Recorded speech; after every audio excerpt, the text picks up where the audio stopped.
Guys বর্তমানে আপনারা যদি বাটিমাটি স্টোরে যান তাহলে কিন্তু গাইস একটা বান্ডেল সহ আর কয়েকটা আইটেম রিওয়ার্ড দেখতে পান, বাট আপনারা কি এটা জানেন বাটিমাটি স্টোরের ভিতরে গাইস আমাদের আরো কিছু মারাত্মক আইটেম রিওয়ার্ড এড হতে চলেছে। আপনারা কি জানেন কি কি আইটেম রিওয়ার্ড এড হবে এবং কত তারিখে এড হবে? আচ্ছা, less is more top up ইভেন্টটা গাইস কনফার্ম হয়ে গেছে, যেটার অফিশিয়াল ব্যানার সহকারে আজকে ভিডিওতে কনফার্ম ডেট আপনাদেরকে বলে দেব। কোনো প্রকার প্রেডিকশন ডেট নয়, একদম কনফার্ম ডেটই জানাবো আপনাদেরকে। Finally guys red bunny বান্ডেলের ইভেন্টও confirm হয়ে গেছে। কত তারিখে আসতেছে রেড বানি বান্ডেলের ইভেন্ট, কি কি আইটেম রিওয়ার্ড থাকবে সেটা কি গাইস আপনাদেরকে কনফার্ম দিয়ে জানিয়েছে? আচ্ছা, না জানা থাকলে কোনো সমস্যা নেই, আমি তো আছি। তো আসসালামু আলাইকুম গাইস, আপনারা সবাই কেমন আছেন? ফার্স্ট অফ অল গাইস আমি আপনাদেরকে যে ইনফরমেশনটি দিব সেটি হচ্ছে গাইস 6 তারিখে গাইস আপনারা গেমের ভিতর ঢুকলে ফ্রিতে ম্যাজিক কিউব ক্লেম করার একটা ইভেন্ট দেখতে পেয়ে যাবেন, যেটা গাইস 6 তারিখ থেকে 8 তারিখ পর্যন্ত থাকবে। টোটালি গাইস 2 দিন থাকবে ইভেন্টটা। দ্যাট মিন্স গাইস আগামী কাল থেকে ইভেন্টটা স্টার্ট হতে চলেছে। সো যারা যারা ফ্রিতে ম্যাজিক কিউব নিতে চান অবশ্যই আপনাদের কিছু ম্যাচ গেম প্লে করতে হবে এবং সিম্পল কিছু মিশন দিবে, যেগুলো কমপ্লিট করে কিন্তু গাইস আপনারা সবাই ফ্রিতে একটা করে ম্যাজিক কিউব নিতে পারবেন। ইভেন্টটা 6 তারিখ থেকে 8 তারিখ পর্যন্ত চলবে। সো অবশ্যই আমি আপনাদেরকে বলবো গাইস একটু সিম্পল মিশন যেমন গাইস গেম প্লে করা, কয়েকটা কিল করা, এগুলো কমপ্লিট করে কিন্তু ম্যাজিক কিউবটা সবাই ক্লেম করে নিয়ে নিয়েন। সো টোটালি ফ্রিতে একটা করে ম্যাজিক কিউব পাচ্ছেন সবাই, এই খুশিতে হলো কিন্তু গাইস সবাই একটা করে লাইক করে দিয়েন।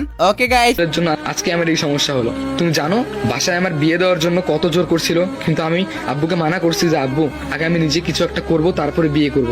কিন্তু এই তোমার জন্য আজকে আমার আব্বু নতুন সম্বন্ধ দেখতেছে আমার বিয়ে দেওয়ার জন্য। আমার সবকিছুর জন্য তুমি দায়ী। যাও আমার ক্লাস থেকে বেরিয়ে যাও। তারপরে এই কথা শুনে আমার অনেক খারাপ লাগলো। তারপরে আমি ক্লাস থেকে বেরিয়ে গেলাম। তারপরে আমার মোটা বন্ধু বললো, আরে বন্ধু বাদ দে না, কি হয়েছে? তারপরে আমার মুখ দিয়ে কোনো কথা বেরোচ্ছে না। তারপরে আমার মোটা বন্ধুটা বললো, বন্ধু তোকে যদি এরকম দেখি না আমার কেন জানি একটু ভালো লাগে না। আসলে বন্ধু আমি বুঝি রে, তুই আসলে ম্যামকে ভালোবেসে ফেলেছিস। আসলে বন্ধু আমি বুঝি রে, তুই যে ম্যামের জন্য ক্লিপ কিনেছিলি, ম্যামের জন্য ব্ল্যাক শাড়ি কিনেছিলি, ম্যামের জন্য ছোট্ট কালো টিপ কিনেছিলি, সবগুলো তুই যত্ন করে রেখেছিলি ম্যামের বার্থডেতে দিবি। তবে আজকে সেই ম্যামের বার্থডে ছিল, আজকে আমি ম্যামকে গিফট দিতাম, কিন্তু ম্যামের এই ব্যবহারের কারণে আমি পারিনি। আসলে আমিই দায়ী। আমি যদি এরকম করে তাকে বিরক্ত না করতাম তাহলে সে হয়তো বা বাসায় এরকম আমার জন্য বকা শুনতো না।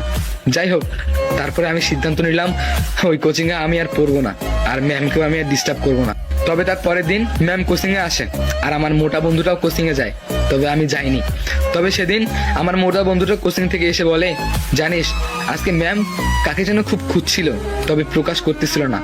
তারপরে 2 দিন কোচিং আসে, 3 দিন কোচিং আসে, 4 দিন কোচিংয়ে আসে, কিন্তু আমি আর যাই না। ম্যাম একদিন আমার বন্ধুকে বলেই ফেললো, কি ব্যাপার ও কেন জানি আর আসে না? তখন আমার বন্ধু বলল যে ম্যাম আসলে ও সিদ্ধান্ত নিয়েছে আপনাকে আর ডিস্টার্ব করবে না। আর আপনি জানিয়েছিলাম গাইস ইউনিভার্সিটি স্পেশাল আপনারা double diamond top up event অথবা গাইস লেসেস মোর টপ আপ ইভেন্ট দুইটার ভিতরে যে কোনো একটা দেখতে পাবেন। ফাইনালি কিন্তু গাইস কনফার্ম হয়েই গেল। ওকে, ফার্স্ট অফ অল গাইস আপনারা স্ক্রিনের উপর অফিশিয়াল ব্যানারটা দেখতেই পারছেন। অফিশিয়াল ব্যানার দেখে আশা করি গাইস ক্লিয়ার হয়ে গেছেন। বাংলাদেশ, ইন্ডিয়া এবং সিঙ্গাপুর তিনটা সার্ভারে গাইস সেম ডেটে আসতেছে গাইস। ফার্স্ট অফ অল আপনারা দেখতেই পারতেছেন গাইস এটা কত তারিখে আসবে, 7 তারিখে আসবে।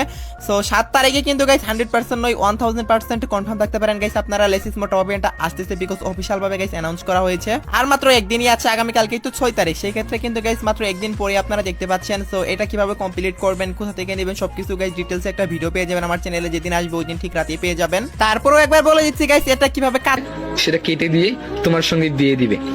তুমি তাড়াতাড়ি কিছু একটা করো। আমি বললাম যে আমি তো বেকার, আমি কি করব? তখন তাসমিয়া বলল, আমার ভাইয়ের একটা কোম্পানি আছে, সেই কোম্পানির মধ্যে তুমি ম্যানেজারই করো, বাস তাহলেই হয়ে যাবে, কোনো রকম ডাল ভর্তা খেলেই হবে। এই কথা সে আমাকে বলল। আমিও অনেকটা খুশি হলাম, ভালোই তো হয়। এই কথা বলে আমরা দুজনকে জড়িয়ে ধরে বাদাম খেতে শুরু করলাম। তারপরে কি হলো জানেন?